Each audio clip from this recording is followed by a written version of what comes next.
Hey guys, welcome and happy Pride from Nashville, Tennessee. Hello, everyone. Howdy, Brian. Hey guys.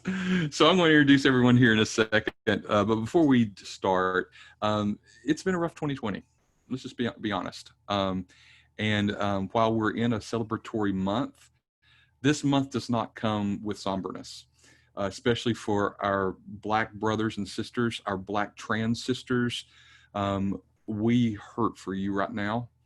As a father of two Black children, it is a very introspective time.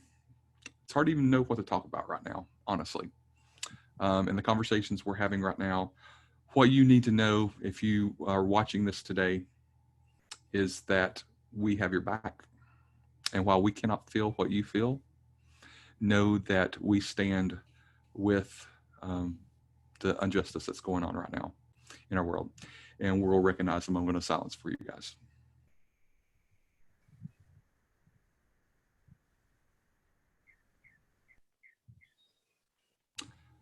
Thank you. So, but as life continues as it is, we're going to talk about pride. And we're going to talk about some things here in Nashville. Just to kick us off, my name is Brian Copeland. I'm the owner of Doorbell Real Estate here in Nashville, Tennessee. I have a marvelous husband, Greg Bullard, who is a pastor here in town, actually. So they call me Whitney, the preacher's wife. So if you know that movie, I get called that all the time.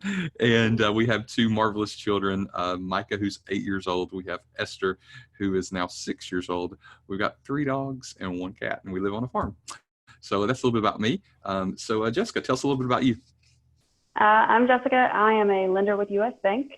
I have a wife and 4 kids, 2 dogs, very busy household. I love being in Nashville. So my heart is with everyone that's out there right now, all of them. Great. Laura.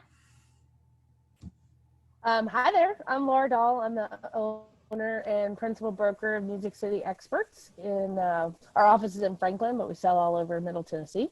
I am engaged to a beautiful woman named Erin, and we have 2 sons and 2 dogs, 2 cats, and just moved out to 5 acres in Leapers Fork. So away from a little bit of the hustle and bustle, but I'm really excited to be here with you guys today.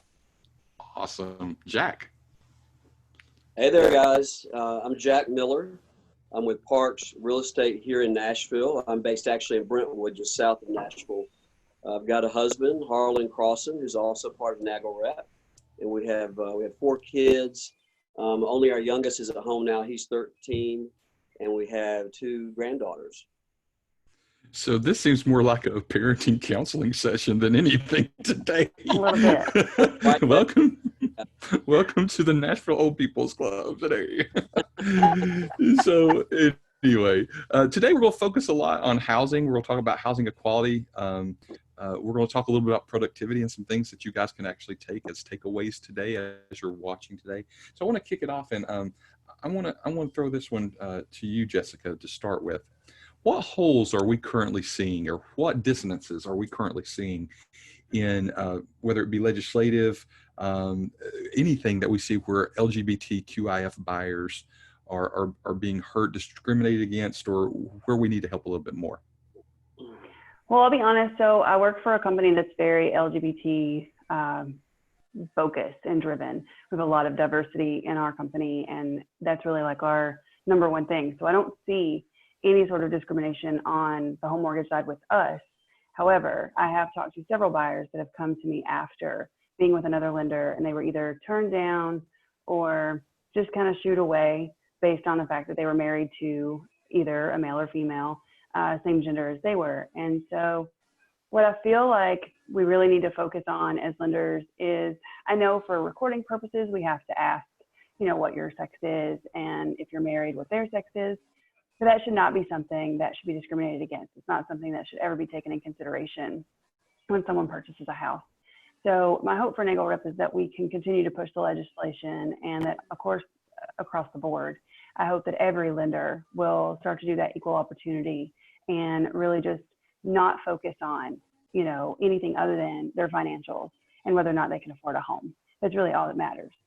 So it's kind of what I see now. I mean, a lot of people have said that they've really gotten turned down or just, not even wanted to talk to because of that.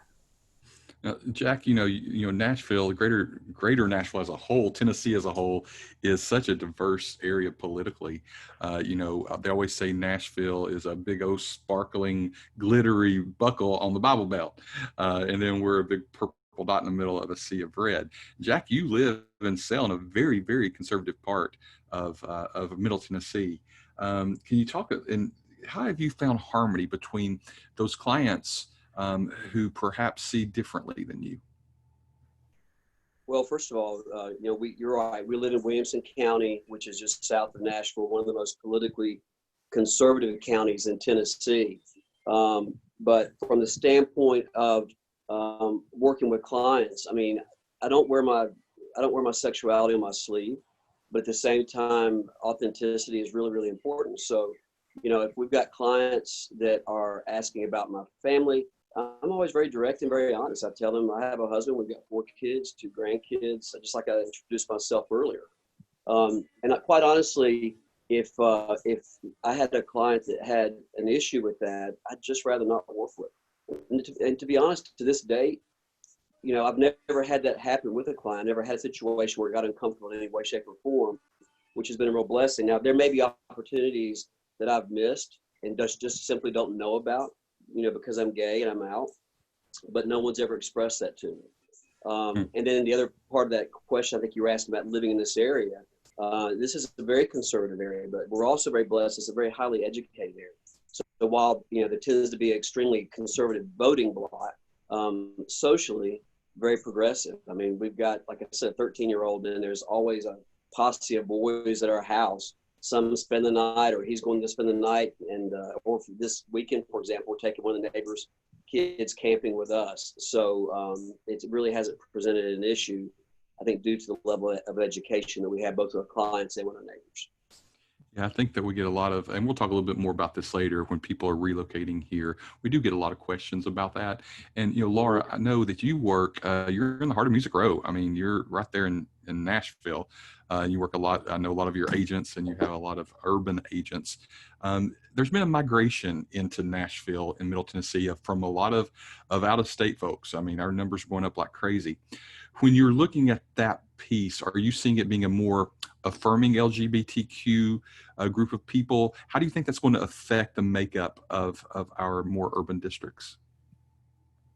Oh, I mean, I'm probably one of the most positive people out there, and this is the one question that I really can't answer very positively, and it makes me very sad that we deal with a lot of relocations, period, and we are constantly faced with people trying to choose between Nashville as a city to relocate in another area. And I've had many clients choose another area, unfortunately, because they felt like, politically their lives wouldn't be supported, and that there would be legislation made against their lifestyle. And I can't say that I disagree with them. And that part is very frustrating for me, to conduct our business and to have, constantly, continually battling people trying to enforce and create laws that strip away our basic human rights that we deserve. So it's a struggle, but I think on the same turn, we also have a lot of corporations that are helping bring big businesses into Nashville that are changing the landscape of who we have, of who we have moving in here, that they're helping attract some people from more progressive cities that know that it's going to be okay to live in Nashville. They don't have to worry about, being attacked or, ridiculed or bullied or abused or even losing their job. I think it's just a challenge, but unfortunately, I feel like we're not as welcoming as we could be, and it's not as affirming as it could be. I'm finding a very different experience, actually.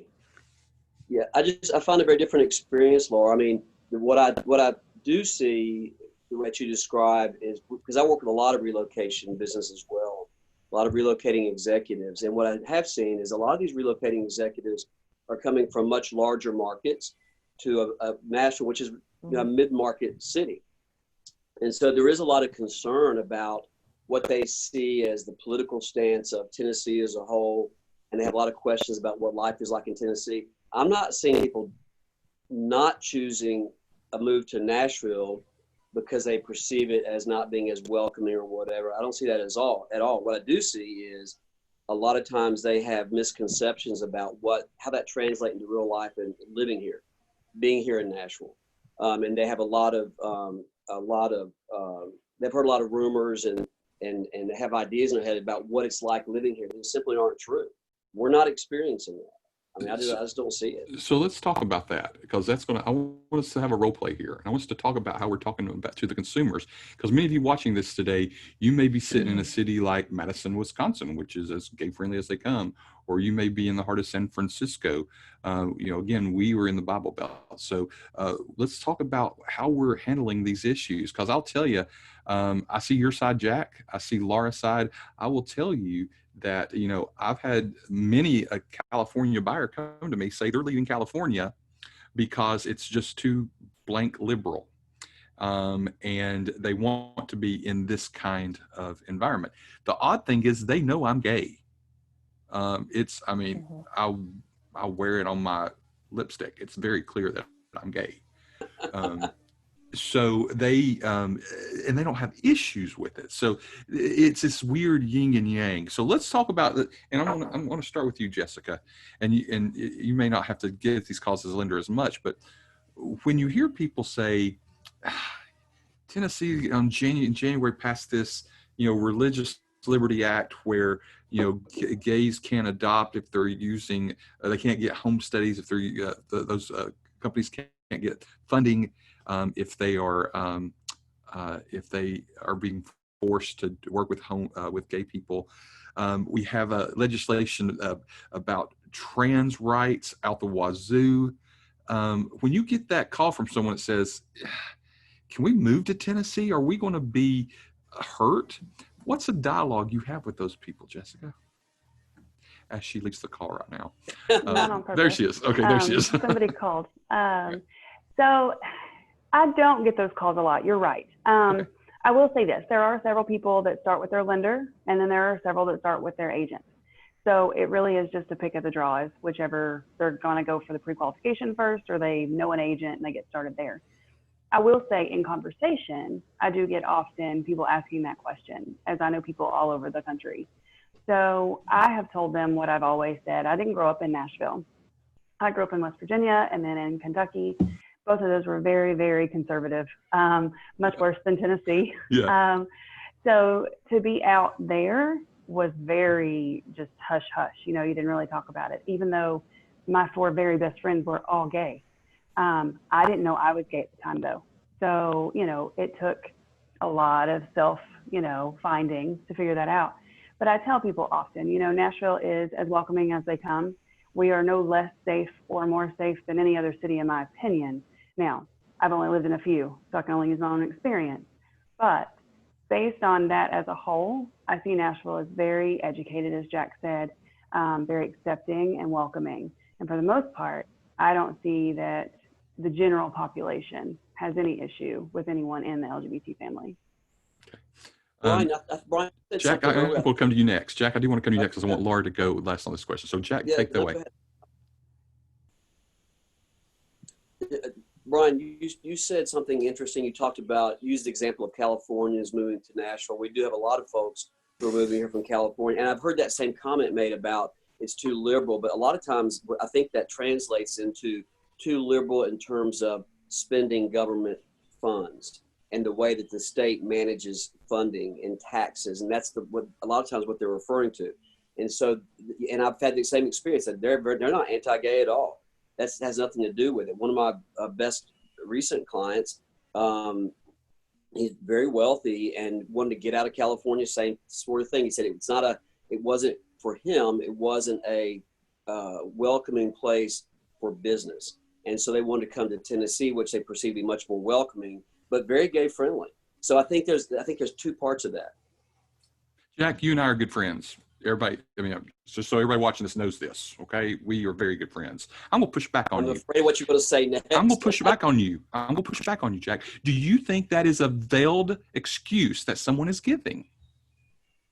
You mean using the economic Yes. piece? Yes, we hear that all the time. You know, we hear this all the time in our world. It's like, well, the economy's great. Uh, I want to push back on that. And to my brother, do you think that's real, or do you think that people are coming here? Because I want Laura's weigh in on this too.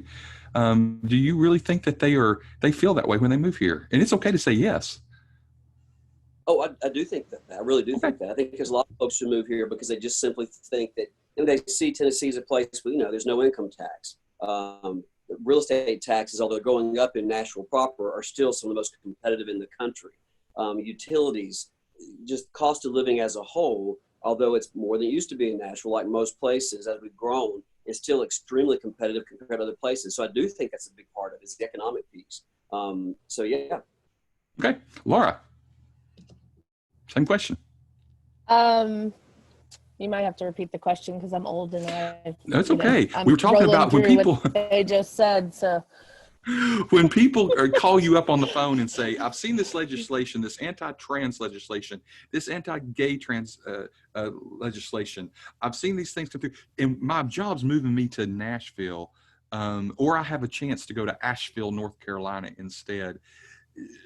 Talk to me about, is Nashville and Middle Tennessee a gay-friendly area?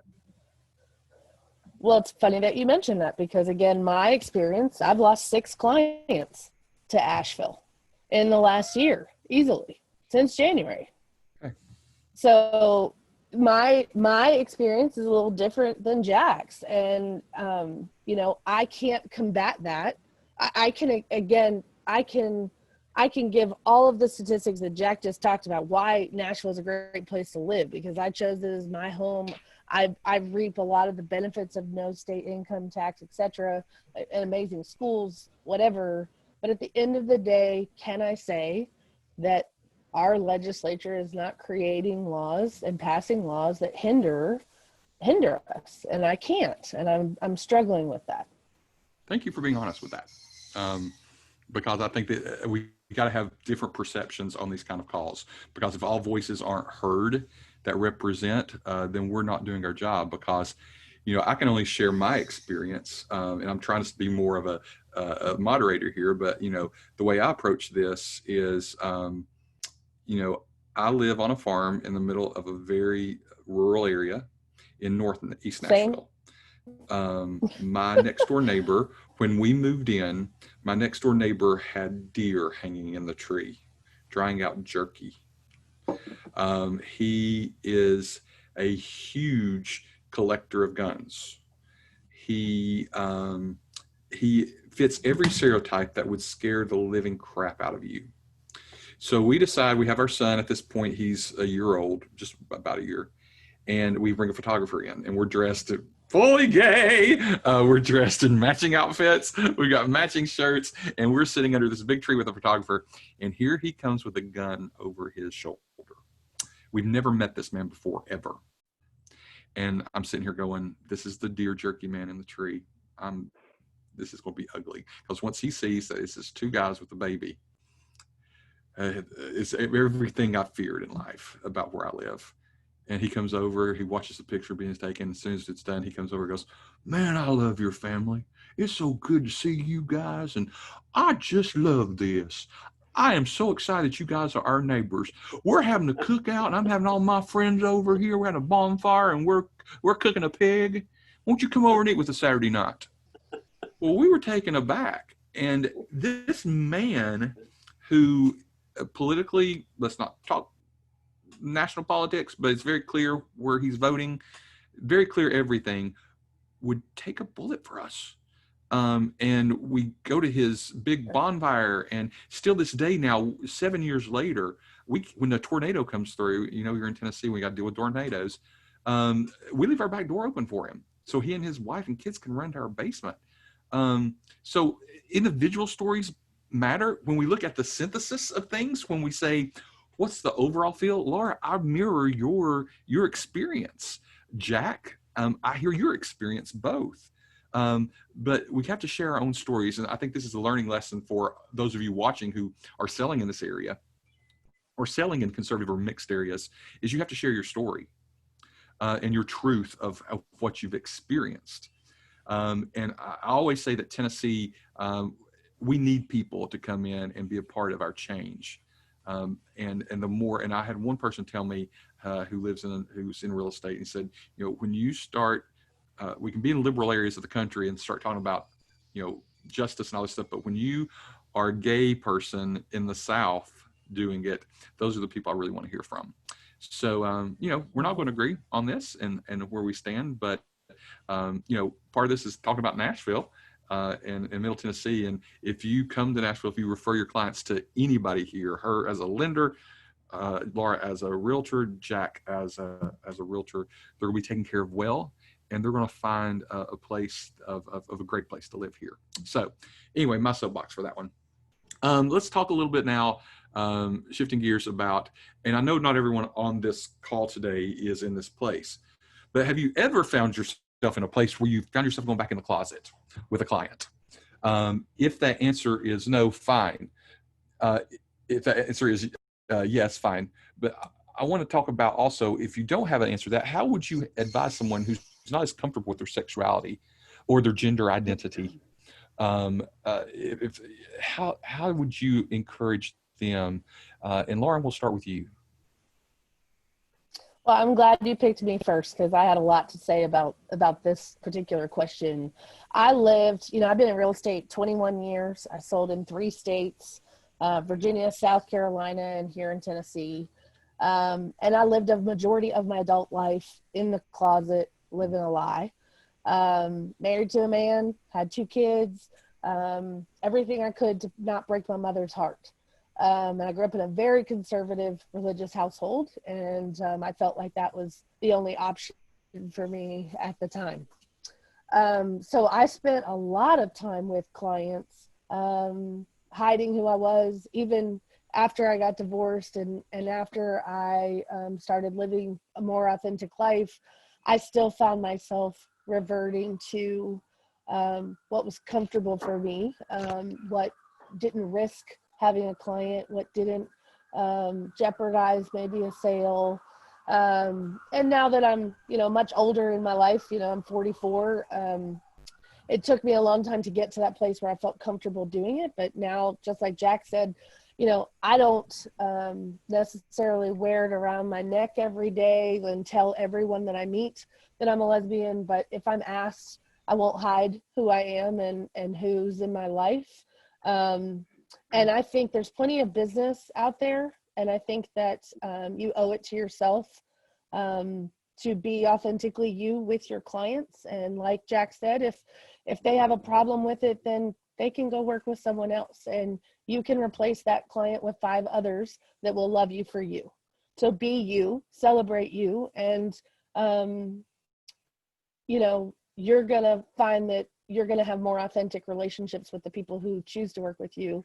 And you're not going to be under the same kind of stress of hiding who you truly are to work with them. It's not worth it. Powerful. Jessica? So I too lived much similar to Laura. My family still is not accepting. Totally fine with that. However, I got married whenever I was in my early 20s to a man, because that's what I was told I was always supposed to do. I also had 2 children, and I moved away. I was definitely not forgiven for moving away, no matter who I was married to at that point. I moved. So I moved to Nashville, still raising my 2 children, but I did get divorced about 7 years ago. And I had come out many years before that, but stayed for my kids. And I felt like that was what I was supposed to do. So when I finally did decide that I was going to live the life that I wanted to live and be really who I was and accept me, that's what it really took, was me accepting me. Didn't really matter if anybody else did. People ask me often, you know, hey, you know, who's your husband? Do I know him? You know, and I'm like, actually it's wife and she does X, you know, and so they're like, oh, okay, cool. Well, tell me a little bit about her, you know. So most people are very open about it. I don't necessarily market myself as a lesbian lender. It's not something that I do, but it's not on purpose. If asked, I am very open about it. I do catch myself when people start talking to me and they say their spouse. I will also say spouse, just out of respect, because I don't want to assume who they're married to. If I'm talking to a female, I don't want to assume that she's married to a man, and likewise for a man. So I would tell anyone that is out there who has hesitation about being who they are, it's all a matter of what you're comfortable with. It's a matter of you being comfortable enough to say and respect their decision, whether they agree with you or not. Doesn't really matter.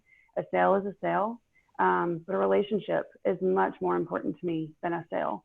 I did have one realtor who referred me to a couple of her clients, and she called me later and said, "Hey, did so-and-so give you a call?" And I said, "Yeah, he was really sweet. I've got him pre-qualified. We're good to go."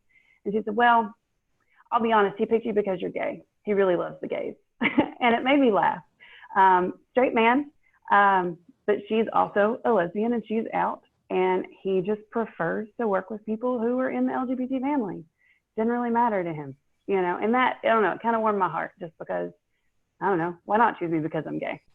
Yeah. Good. Thank you. That's awesome. Jack, how about you, man? Which question? The same one. The one about. I was intrigued by Jessica's response, but I forgot the original question. So when you have people, do you ever find yourself going back in the closet for a client? Oh yeah. And what advice would you give to people who find themselves in that place? Thank you, Brian. No, I mentioned that earlier. I don't. I never represent myself any way than how I actually am. And as I mentioned before too, it's possible perhaps I've lost a client before and don't know it because they know that I'm gay, but I've never been made aware of it. And I'd rather deal with somebody, just like Laura said, I'd rather deal with somebody who wants to be with me, because ultimately what we're selling here, I do residential like we all do. And what we're selling is not just a house. It's not just a loan. We're helping people live their lives, and we're committed to helping them live their best lives. And I want people who want to respect me for living my best life, and that is my best life. So it's a symbiotic relationship, and it should be a positive and happy relationship. And you can't do that if you're not being real. My answer to that question is, and I'm going to go more systematic on this. Because I'm a heavy believer in buyer and seller intake. Every single buyer I may have has to go through at least an hour of counseling. And that counseling session is about getting to know their needs, but it's also getting us to know each other. And so I make it very clear up front. It's like, let's first get to know each other. Tell me about your family. Tell me about, even before we started this call, I asked these people these questions. I want to get to know you. And I make sure that in it, I'm very, very specific with my language. I say, my husband and I, he is a pastor here in Middle Tennessee. We have 2 children. I talk about our farm. I talk about our animals. I talk about our food ministry that we have. And I'm very clear on my pronouns, because if we don't ever talk again, I will know why. I've never had that happen. But I don't want to be in a situation where I'm out showing homes and someone says, "Well, Brian, what does your wife think about this?" I don't want to be in that situation. I want to be upfront with it. So my advice to you is, if you're struggling with the discomfort, take control of your discomfort. Take control of it with your consumer and be the first out of the gate with it. And I respect anyone who says, "I don't wear it on my sleeve." I get it. We've heard that on this call today.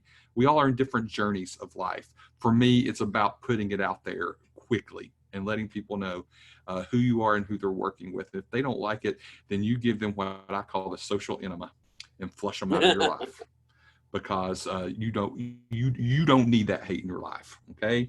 And I know we may have our trans sisters and brothers watching this today also. And you sit in a very unique place. And you do what's best for you. And know that we stand with you in that area. And if you ever have any issues, we're here for you on those pieces. So that's a little bit about me and my take on that. If you're an agent struggling with this, fall in love with yourself first. If you're struggling with it, go fall in love with yourself. Get the discussions you need going with the people who love you. And as we always say, put the mask on yourself before trying to secure the mask of others. You got to love yourself first before we do this. Okay, now we're going to speed around here. We've got 2 questions left for you guys.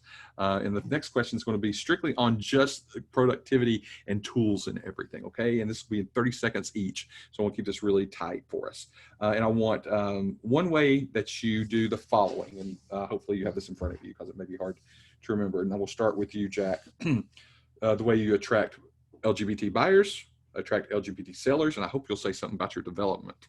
I don't like them to hear that. How do you ground yourself in the LGBT community, and how do you ground yourself as an LGBT business person in 30 seconds? So first, LGBT buyers. Basically, the answer is the same for all of them, Brian. We are very visible in social media and a lot of groups that are gay affiliated groups. And so we have a strong presence there. GayRealEstate.com and certainly NAGLREP and the Gay Chamber of Commerce. These are the venues that we use to make sure people know who we are and that we're gay and that we're available to help them. Okay, Laura, do you want to answer holistically or you're going to take them one at a time? No, very quickly, I'll just say, as an owner of a company, I do more management and helping agents grow their business than personally selling myself a lot these days. I make sure that we have a very inclusive environment that is attracting a lot of, a lot of my roster happens to also be LGBT. And so, we're very quick as a company to make sure that we put out that we're welcoming, affirming, and, supportive, which helps attract those buyers and sellers to us as well. And our agents, a lot of our agents are not closeted. They're all out and they're all, in their marketing, working to attract those people as well. Great. Jessica? So obviously as a lender, I don't have to necessarily do quite the same as you guys do for marketing myself. I do attend a lot of industry nights and things to do with the LGBT community with NAGLREP. And then I am part of the chamber. So I go to all of the member opportunities that they have. As the chapter president for here in Nashville, I do have a NAGLREP business card. I tend to give that one out more than I give out my US Bank card. Just because it brings awareness to our organization. And once they figure that out, they figure out who I am, so and what I do. So it's kind of a double thing for me, which is really helpful. Cool. Well, for me, it's a matter of making sure online that I'm very clear that in my search terms that I'm including LGBTQI, trans, gay, lesbian, spelling everything out, because there is a strategy in your online world, even in Facebook search, to make sure it's clear, making sure that every group that you're in, networking wise, that you're putting your cities in there. So if they're searching for them, they're going to find you, especially if they're looking for an LGBT agent in that area. So I'm really big on making sure that my meta descriptions, my meta tags, my photos, I'm real big on posting a lot of photos in the Flickr world that will attract people to me and my business. And taking my camera everywhere I go and telling a story in film and in video that matches an LGBTQIF Nashville lifestyle. And so that's how I'm usually doing that. And then also very grounded in our LGBT community here, just as Jack mentioned. And if you say, well, gosh, Brian and you guys, I'm in the middle of Iowa right now. How do I do that? Start it yourself. Start a parents group. Start a gay guys who love hockey group. Start a gay, lesbian, bi and trans. We love watching Drag Race on Friday nights. Whatever. Start it. If you don't see it, don't be the complainer of it to say there's nothing here for me. You be the change. Okay. So now we're going to bridge into our very last question, and I will wrap us up on that question. But the question is something we've not said on today's meeting today.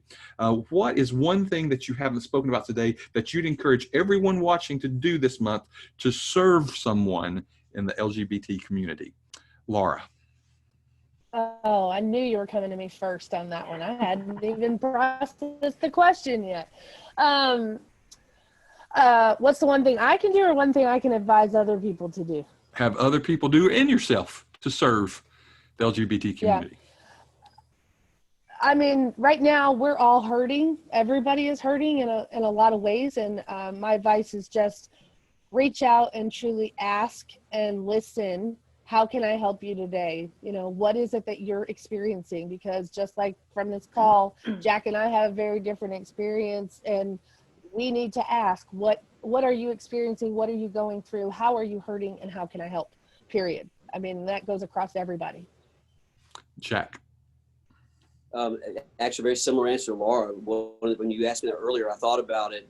You know, with COVID, you know, a lot of us have been social distancing for a long time. Nashville's starting to come out and get a little bit back to a revised version of normal.